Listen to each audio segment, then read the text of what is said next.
Hey everyone, welcome back to another episode of the Millionaire Real Estate Agent Podcast. I'm Jason Abrams, and this is the place where we lift the curtain on the world of real estate like never before. Every week, I sit down with visionaries, pirates, and mavericks. We're here to document, demonstrate, and most importantly, demystify their game-changing models and systems. What secrets propel them to the top? And how are they living their dreams? This is about passion, it's about strategy, but above all, it's about real, tangible success. So buckle up and let's dive in. This is the Millionaire Real Estate Agent Podcast.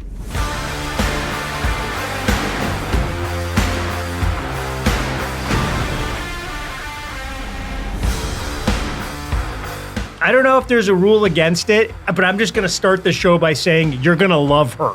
You are going to love her, and you are about to love this show because the way that Jordan Davis thinks about the world is so refreshing. And she's a millionaire real estate agent. Make no mistake about it. We're talking 250 units a year for over 80, 90 million perennially in Dallas. So the unique part of this story, though, is how she does it.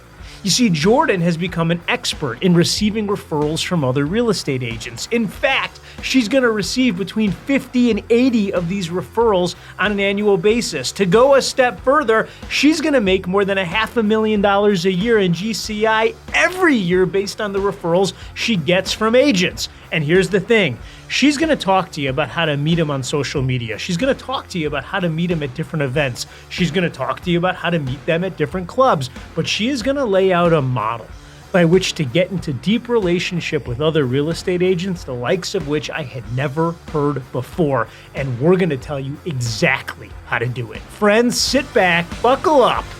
This is Jordan Davis. Jordan, how are you? Hi, Jason. I'm so good. How are you? I am fantastic. And we are going to unpack all of it from 250 units a year to $85 million, which seems you do that even every year. I can't even talk about your consistency. But before I do, I want the journey. So tell me, how did you come into the greatest industry in the world? You know, it's kind of funny. I always dreamt of getting married and being a stay-at-home mom. That was my goal, was just to get married, have some kids, and be a stay-at-home mom, which is hilarious for anybody who knows me. In fact, my dad was like, "You're the least stay-at-home mom I've ever met." So we had all these play dates and things to do and a schedule. And, you know, I would take my son out to go swimming. It was time to swim and he'd fall asleep. And I'd be like, come on, do the things, right?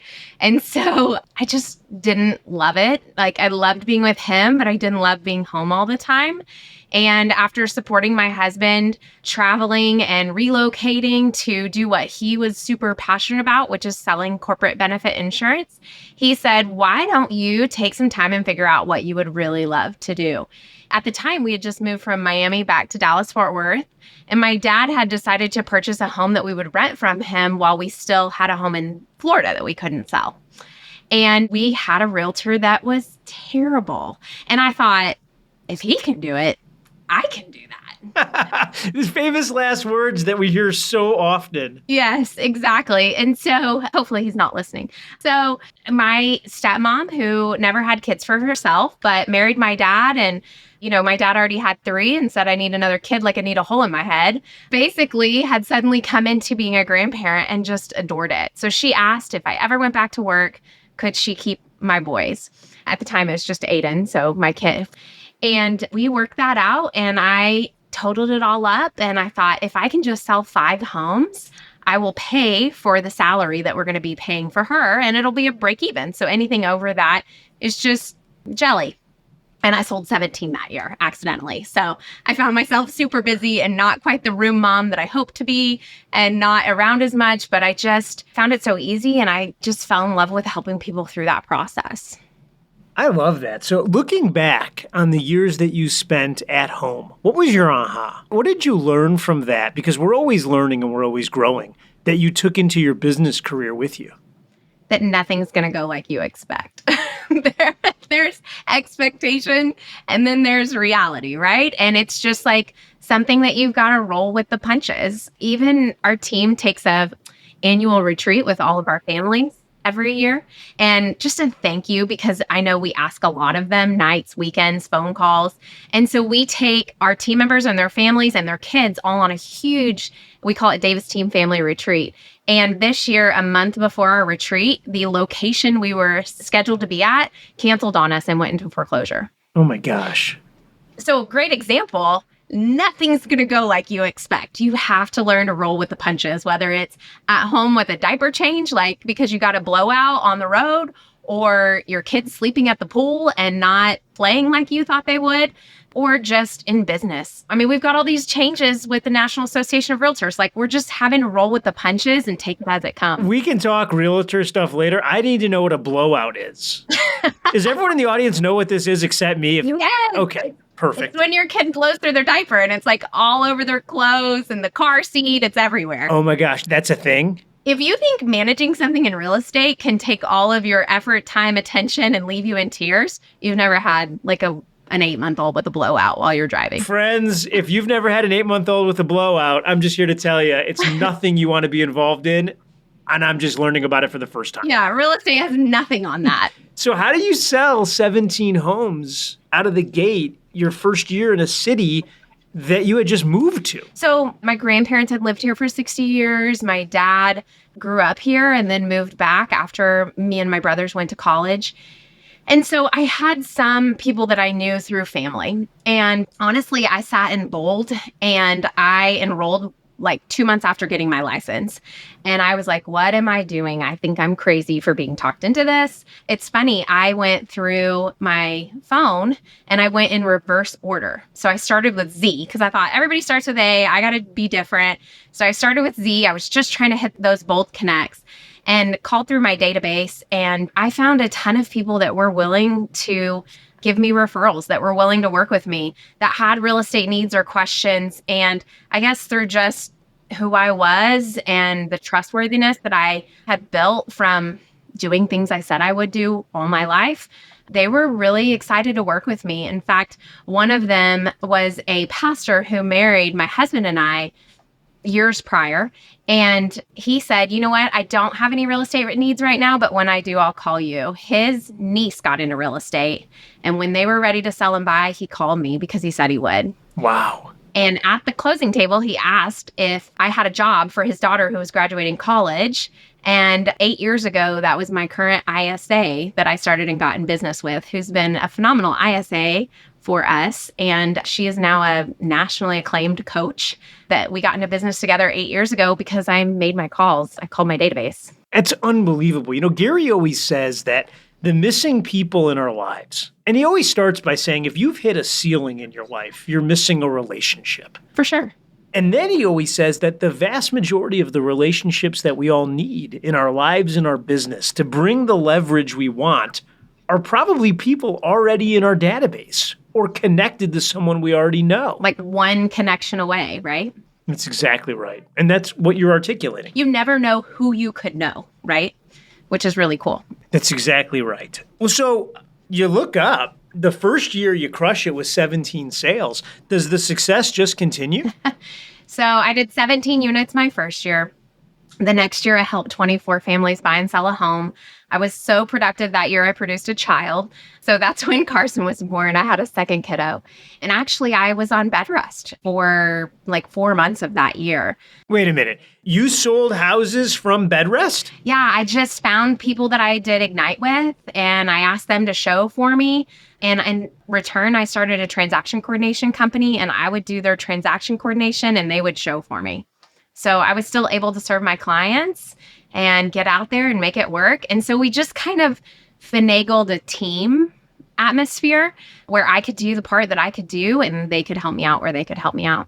I love that. So you're the recipient of an incredible amount of referrals from other real estate agents. How would you quantify that for us? So we receive anywhere from 50 to 80 referrals a year, and close in the last 3 years anywhere from 30 to 50. Wow. It's about $400,000 to $500,000 in GCI for our company. Okay. So if I'm sitting out there in real estate universe, multiverse, and I'm driving 75 miles an hour in my Range Rover and I'm listening to this, Nobody fly off the handle on this thing. But I do want you to understand you're about to learn the model and system that generates $500,000 in GCI every year by referrals to other agents. All right, Jordan, tell me exactly how to do that. Yeah, absolutely. So the first thing that you want to do for building agent-to-agent relationships, that's where you're going to reach the biggest audience really fast. So building friendships, getting involved in groups. They have all kinds of groups, whether they're Keller Williams or even outside of brokerages. There's all kinds of groups where you can find referral partners. There are maps that the government puts out of who relocates the most to what area. So you can choose your area and go find out who relocates the most, and then identify agents in those areas that probably are going to have referrals for you almost annually, or agents who have moved from your area or have family from your area. And so identify those people. I would go look for, hey, who's a great Houston agent that I should know? So whether I have a referral or not, whether I can start with that contribution or not, I know that Houston to Dallas-Fort Worth or Austin to Dallas-Fort Worth is a strong referral connection. And so I would ask, who do you know? Who do I need to know? I'm an agent. I'm looking to build my business.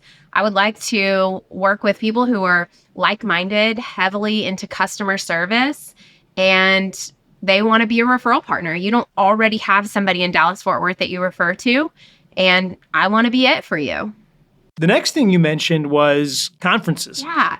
I mean, what a gift to be with a company that has Mega Camp and Family Reunion, a conference every 6 months, right? That you can go to and meet thousands of agents. Every time I've been to one of these conferences, I have found that it pays for itself because of the connections that I make and the referrals that I earn. So not only is the knowledge there, right, that pays for itself, but it literally pays for itself as you connect business cards and share information. And again, put those people into your CRM or send them to your Facebook group where you're going to communicate out, staying in touch with them. When you're intentional, it's amazing.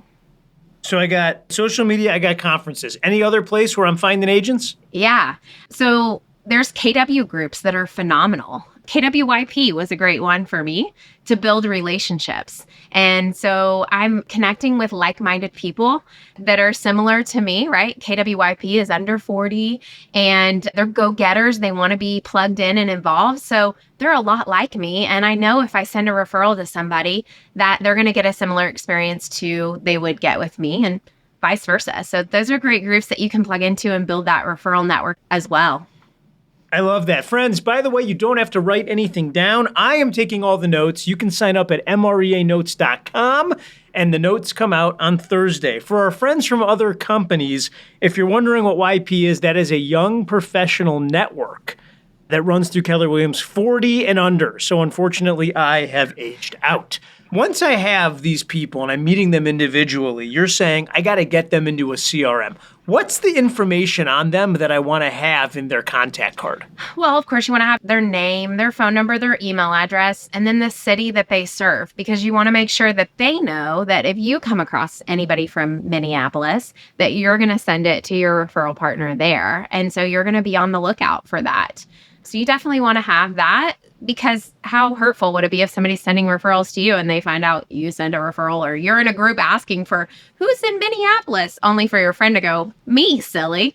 And not saying it hasn't happened to me, but it certainly, I'm like, oh, sorry. Yeah. And a lot of times I will have friends, if I don't have a connection in a certain city, I will go to my connections and say, or my referral partners and say, who do you know in Atlanta, Georgia, right? And they'll give me a contact there.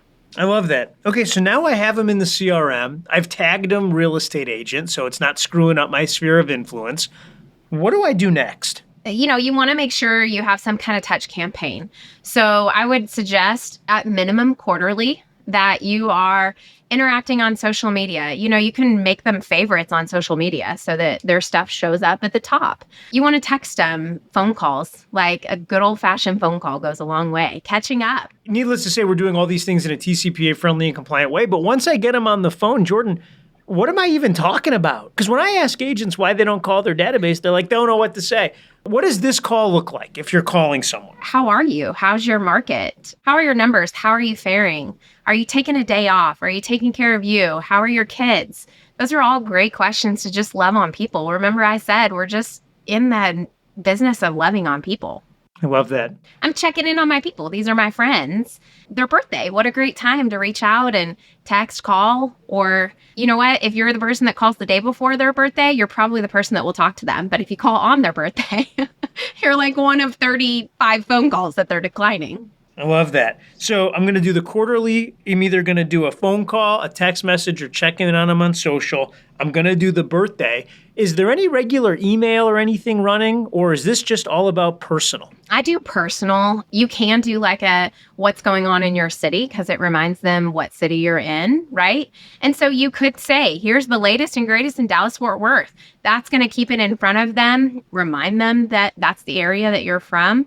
And the other thing that I love to do, Jason, is when my company makes templates of anything, like let's say we put out something that we feel like this is really going to be effective on social media, I remove our logo and I share it with my friends. How nice of you to do that. That's a very high value touch.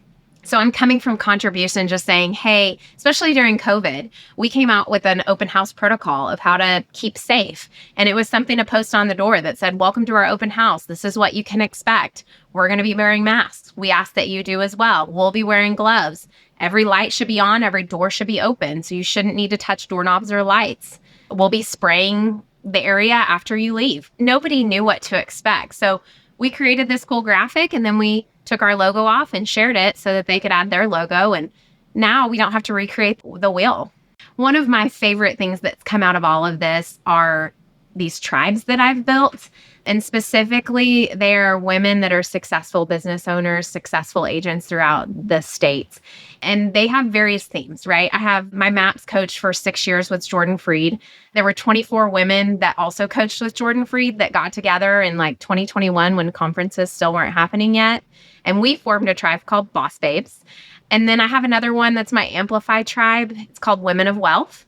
And another one that's just Texas women, and it's called Texas L's. And so we actually take trips and travel together. We have learning pieces, educational, and we also get to just do really fun stuff like kayak and have a chef come in because we're sharing the cost. So we get these massive 7 to 10 bedroom houses and we have these incredible experiences together where we're also like workshopping issues in our business. I can't help it. I'm jumping in because I want to stop you and I want to reset you.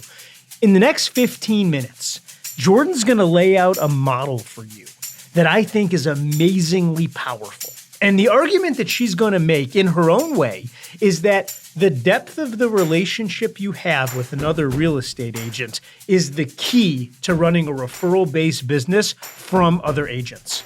You see, it's not just enough to be top of mind with a bunch of agents. She wants to turn them into advocates, meaning that they will go fight for her to get a client. And she goes and she fights for them. Now, how does that happen? It happens because she knows exactly how to get into deep relationship and then stay there. I'm going to give you a spoiler alert. It's about choosing the people that you want to move through life with and the people that you want to solve life's challenges with. And she does it in an amazingly systematic way. Friends, listen up. Check this out. So it's a tax write-off. It's travel. It's fun with your friends. And again, they're the top agents in their areas. So if somebody says, who do you know in Dallas-Fort Worth? They're like shouting my name. This is a no-brainer. Now, Texas L's, EL, is that what? Like for elephants, like Texas L's is what we call ourselves, yeah.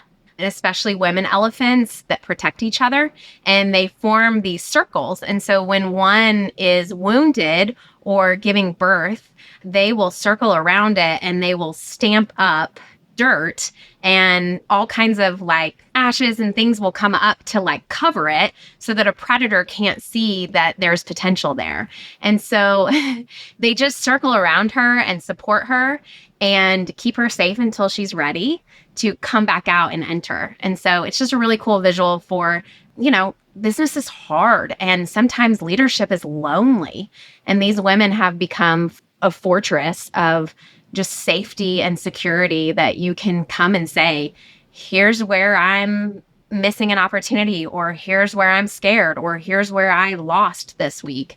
And they just circle around and support you, provide resources. And if your name's mentioned in a crowd, they're going to say, yeah, that's my girl. That's who you want to talk to. You know what? I couldn't figure out the secret sauce because as we were going through it, I was like, okay. This is the secret sauce. The relationships that you're building are so vibrant because they're shared experiences that are connecting the group. Yeah. So I want to unpack these events a little bit. Number one, who's planning them? You're doing it. For most of them, for the most part, I've had seasons where I'm just have too much going on, right? And we've set out the model, like I'll plan the first one and then other ladies will come along and plan them. Okay, if I'm going to plan it, so walk me through this. I know our audience wants to know. They listen to this show so they can learn exactly how to do something. What are the key elements of one of these events? Does everyone write their own check or do you pay for the whole group? Walk me through how this works. The first step is establishing what your core values are in the group that you're looking to attract, right? Are they growth-minded? Are they young? Does that matter? Are they older, more established? Do they have X number of units? Do they lead a team? Have they been in business over 10 years? Like, what are you trying to network with people about that you want to walk through life and solve problems together?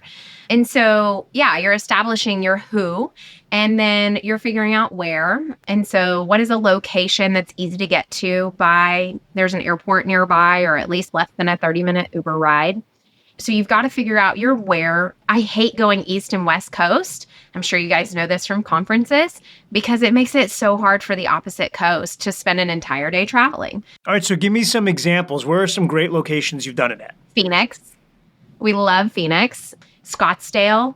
And Dallas is a great location as well. We're going to Montana with one group this year. That's so good. You're like, coincidentally, where I live is great. So coincidentally. Wonderful. Yeah. And it's easy because I'm in charge of the swag. And if it's in Dallas, I don't have to pack an extra suitcase to bring all the swag. But my husband actually runs with Josh Anderson, Modern Men, which is a spinoff of Boss Babes. And they go to like Costa Rica. The guys are like spending $5,000 a trip and they're like, can we pay you more and go longer? And the women are like, $2,000 is a little expensive. And I'm like, it's just like men to be like, let's go longer away from business and family and kids. And the women are like, 4 nights is too much. I got to get back to my family. So it's so good. Yeah. And so establishing a budget based on what you want to do. So we look into like Airbnbs. Do we want everybody to have their own hotels or do we want a shared space that's like a living room that we can do an Airbnb? So looking at that, establishing a budget, sending out invitations, collecting RSVPs with deposits. That's a big deal is deposits. And we had to make them non-refundable. You don't want to get left on the hook for somebody backing out. And now everybody's on the hook for this Airbnb that we can't get out of. And yeah, once you have a budget established, then it's about an itinerary. Like, what adventures do you want to take? Almost always the first day, we take a hike, we take a walk. It's a great, get your legs moving. You've been on a plane, but also it's really easy to pair off and catch up with people you want to catch up with, that you haven't seen in a while. And so we'll walk and just kind of get our energy going and talk. Can I just say, on behalf of a very grateful audience, the fact that you've just said that hiking is just walking, it's just walking. And the people out there, by the way, that think hiking is something other than walking, y'all can email the show directly. I know I'm going to get the hate mail. It's just walking, friends. Yeah, we just call it a little walk. Like, we're going to take a hike. Yep, a mile, maybe something like that. And so you establish your itinerary. What are the activities you want to do? A lot of times for the women, we'll bring in a yoga instructor. I have one group that loves all things bougie. We'll bring in like bougie coffee from a local coffee shop. So it's really cool because you get to have these experiences that you wouldn't necessarily do for yourself or even your family because you have this bigger budget of, 18 to 24 women all throwing in. We bring in a chef, which is so fun. And a lot of times they've been experienced in like wine pairings. And so we'll get to do that. We go a day before the people who plan it and we grocery shop for like all the snacks, and we might make our own breakfast, but we'll have a chef for lunch and dinner. So that's really nice to just get to be bougie for a couple of days and take some time off and not have to clean up after ourselves. So there is an educational component, because right now it sounds like a ton of pampering and health and longevity and wine, which you're hitting all my things. Yeah, so typically we look at who are the speakers that we want to either attend or Zoom in. What do we want the focus to be this retreat? Do we want it to be on growing our people, recruiting? Do we want it to be on taking care of ourselves, our health? We've had ones that have really been health focused, like our own health focus and taking care of ourselves. We've had ones that have been, taking care of our teams or creating opportunities for our team. And so we'll get a speaker accordingly. And then there's also an element of masterminding. I mean, you're sitting outside a campfire, you're talking about how's your business, how's your year been, what have your challenges been, are you up, are you down? Bring your full honesty. Where are you at? And so we do workshop a lot of, this is where it's going on in my business. This is where I feel like I'm failing, or this is what I feel like is failing. And it's great because we get to learn from each other. A lot of times we have a wealth building component where we kind of identify not exactly our net worth, but within commas of our net worth, right? And so we look at who has the most net worth or who has the most doors that they own, right? The investment properties. And we ask them questions and we learn from them. So you can learn from within the group. You can bring in guest speakers. You can Zoom guest speakers. All of it's really fun and cool and just a really great experience to do that together. And then we also have swag. So it'll have, sweatshirts with our logo, bags with our logo. We have hats with our logo, all that fun stuff. My husband, who runs Modern Men, actually sends the swag prior to them going on their trip. So the first year they got a suitcase to pack in that had their Modern Men logo, a leather bag. And then this last year, he had those noise canceling headphones for their airplane rides. They're so spoiled. How many of these are you doing a year? The Boss Babes, we've done them about every 9 months. Women of Wealth, we get together every year. And Texas L's, it's been about every other year. We haven't gotten together as much, just schedules have been busy. So you're doing between 2 and 3 of these a year with 18 to 24 women per group. Yeah. This forms this nucleus. Yes. And then those women are bringing up our name, right, for those referrals. This all goes back to agent referrals. I know this person. So if somebody asks, who do you know in Atlanta? I'm going to fight for who I know, right? Who do you know in Orange County? Who do you know in Minneapolis? I'm going to be like, I know this person and you're going to have a fantastic experience. In fact, I say, this is Minneapolis version of Jordan. Like, you're going to get me there. And they love that. I caught up with Brittany Hodak the other day. And if you don't know Brittany, she wrote this incredible book on creating, I'm going to call them raving fans, although she would dispute the name. And she helped Taylor Swift and a whole bunch of other people create their fan base. And here's what she told me. She said, it's not enough to have satisfied customers. It's not even enough to have people who refer you. You need to create wild advocates. And you're just passing it off because it's just your lexicon. But you keep saying, I'm going to go fight for so-and-so. I'm going to go fight in that market for them. You're an advocate for the women in these groups. Yeah. And you're expecting them to advocate for you, and they do. Well, we've gone through, not me personally, but other women, breast cancer together, through pregnancy loss, through divorce. Like, we're doing life together. And the group text message, you have to put it on silent because it goes all day and all night. I mean, it's just constant, but it's people who really do say, today wasn't it for me. And everybody's like, you know what? Tomorrow it will be. And don't forget this. Don't forget who you are. And don't forget what you've done. And this is how you're going to, overcome it, and let us know how it's going. Also, here's a book that helped me when I was there. And so it's just a really cool network that supports the whole person. And I love it. I love that. All right. So now these referrals start to roll in. Yeah. Is there anything you're doing to acknowledge them as they come in? Because at some point, you actually have to service and list and sell some real estate, which you're great at. Yeah, just travel forever. Anything special when a referral comes in? So the first thing we do is send a thank you gift, not when it closes, but when it comes in. I want to reward the behavior. I also want to get our logo in their hands. And so we send a thank you gift. Our latest one is like a gray trucker hat that has just our D logo on the side, our white logo. I'll send you one, Jason. So the key here is sending it before anything happens. You're sending it immediately to reward the behavior. Thank you so much. Appreciate it. Yep, totally. In fact, I've had somebody who they contacted me for Texas and I couldn't serve them. It was Austin. And I passed the referral along to my Austin referral partner. And they sent me like a fruit bouquet dipped in chocolate. Because think about it, I'm not getting anything. I'm just a middleman, right? And they're so appreciative that I would mention their name when I don't gain anything from it, right? Other than potentially their referrals back. And so that was such a great, like instant, you didn't have to mention us and you did, and thank you. And I mean, that's a name I won't forget when referrals come up. I love that. Okay, then what? So we set the client up in our CRM on an auto plan.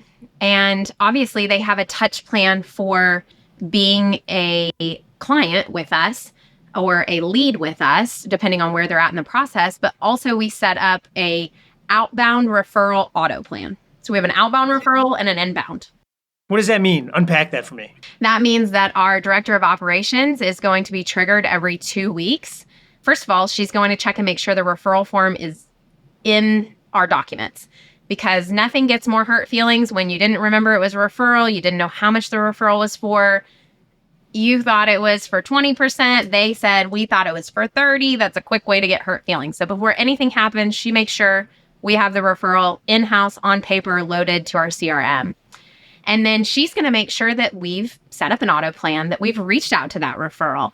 And she's going to immediately give an update to the referral partner and introduce herself and let the referral partner know where we are from here. And then she's on an auto plan that she goes in and looks at that referral partner. She makes sure that we're doing our job and keeping up with them as we should. So she's reading our notes as a team, the Davis team. And then she's communicating back to the referral partner every 2 weeks, letting them know what's going on with the person. So you keep using this term auto plan. For some people, that just means they set a calendar reminder. What technology are you using to run this mythical thing?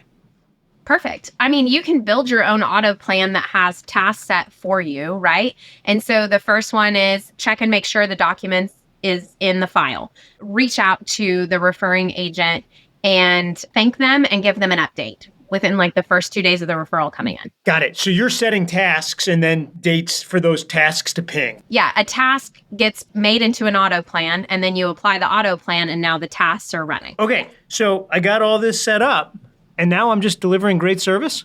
Yeah, so you're going to deliver a great service. Of course, you want to be a closer, right? Nobody wants to send a referral to somebody who never gets anywhere. So be a closer. If the lead or they become a client is getting a little weird on you, they're not returning calls, you're trying to figure out what's going on, bring the referral partner back into the mix. Bring it back into the conversation. If they have a relationship and they'll answer their phone call, maybe they'll tell them what's going on. Maybe they just got laid off from their job. They don't feel like telling you, but they'll tell the referral partner. Or maybe they change their mind and instead of moving to DFW, they're going to move to Austin.